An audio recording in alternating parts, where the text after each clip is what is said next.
ഉൽപ്പത്തി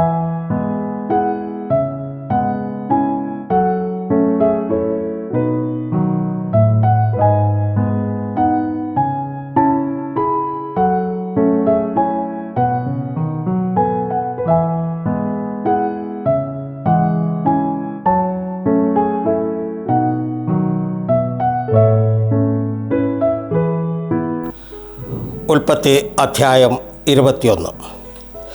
വാഗ്ദാനം നിറവേറ്റി. പ്രിയ സുഹൃത്തുക്കളെ, ഇന്ന് ബൈബിളിലെ ഉൽപ്പത്തി 21 അധ്യായത്തിൽ നിന്നുള്ള ദൈവത്തിൻ്റെ യഥാർത്ഥ വാഗ്ദാനം നമുക്ക് നോക്കാം. യഹോവ വാഗ്ദാനം ചെയ്തതുപോലെ ചെയ്തു. അവൻ്റെ വാർദ്ധക്യത്തിൽ സാറ ഒരു മകനെ പ്രസവിച്ചു. അവന് ചിരി എന്നർത്ഥമുള്ള ഇസഹാക്ക് എന്ന് പേരിട്ടു. ഒരു കാലത്ത് അവിശ്വാസത്തിൻ്റെ ചിരിയായിരുന്ന ചിരി ഇപ്പോൾ സന്തോഷമായി മാറി. ഇസഹാക്ക് വളർന്നപ്പോൾ ഇസ്മായേൽ അവനെ പരിഹസിച്ചു.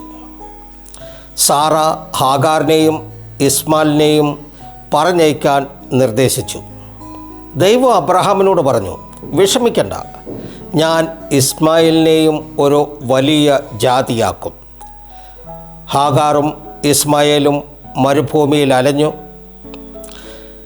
വെള്ളം തീർന്നപ്പോൾ ദൈവം ഹാഗാറിൻ്റെ നിലവിളി കേട്ട് അവൾക്ക് ഒരു കിണർ കാണിച്ചു കൊടുത്തു. ഇസ്മായേൽ വളർന്നു. ദൈവം അവളോടൊപ്പമുണ്ടായിരുന്നു.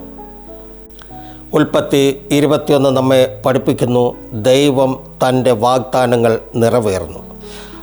ആരെയും ഒരിക്കലും മറക്കുന്നില്ല. സാറായുടെ ചിരിയെ സന്തോഷമാക്കി മാറ്റാൻ കഴിയുന്ന ദൈവത്തിന് നിങ്ങളുടെ കണ്ണുനീർ പ്രത്യാശയാക്കി മാറ്റാനും കഴിയും. നന്ദി, നമസ്കാരം.